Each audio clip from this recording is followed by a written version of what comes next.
Hello and welcome to a brief engineer guide for 6v6. This guide will cover only the very basics of engineer in the format. Engineer is a very powerful tool, and if you plan to ever play scout or roaming soldier in 6s, you should know the basics of it. The gunmetal update released in summer of 2015 buffed the engineer quite a bit, and it's a smart thing to play around those buffs. A well-placed sentry gun can foil an enemy last push, even if the enemy team has a full uber advantage. At worst, the enemies are forced to waste a few rockets or stickies on your gun. It's important to note that engineer is really only useful on last holds. Teleporters don't have much use due to the very fast move speed of the stock 6s classes, and dispensers are only used in really stalematey fights. Sentry guns are basically used as a 7th player meat shield to soak up damage. So, the obvious first question is, what wrench do I use? To answer this, you have to know the unlocks that are allowed in standard competitive play. In ESEA and ETF2L, Engineer is restricted to 3 wrenches: the Stock Wrench, the Jag, and the Southern Hospitality. While the Southern Hospitality is technically a straight upgrade from the wrench in terms of damage output, I mean, it's not like you're ever going to have to deal with the downside of a Pyro M1ing into you.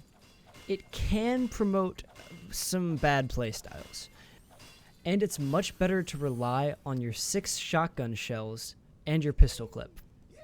But we'll get to that. For 6s generally, the best wrench to build a gun with is far and away the Jag.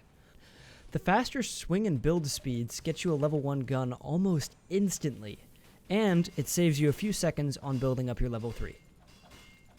Okay, so the advantages of the Jag are better than the advantages of the stock or Southern Hospitality wrenches. Why?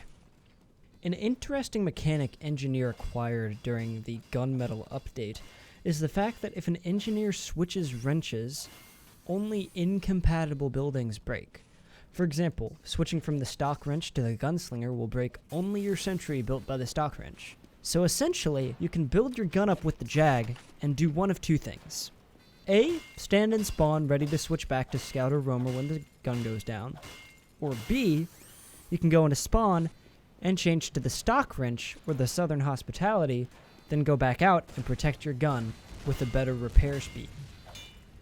To set this up and make it as fast as possible, make your A loadout for the engineer run the Jag, and your B loadout run the stock or Southern Hospitality. Then open up your console and type bind caps lock open quotation load underscore item preset space 1 close quotation. You can replace caps lock with anything you want. Now, anytime when you're in spawn and you click caps lock, you're going to switch to your B loadout. Gun placement can be difficult at the start, but where should you place your gun? You can put it here, here, here, here, here, here, or here. Obviously, there are more spots than these, but these are the standard 6s gun spots. Also, keep in mind that if you run a gun on every last hold in the same position, the other team is gonna start countering it. Keep it fresh by changing up your gun spot and not always switching to engineer for last. Always switch off of engineer when pushing out of last. Scout and roaming soldier are both much more powerful in transition fights than engineer. I'm going to try making more sub 4 minute videos explaining the basics of competitive 6v6, so expect this to kind of become a series type thing. As always, thanks for watching, and I'll see you in the next one.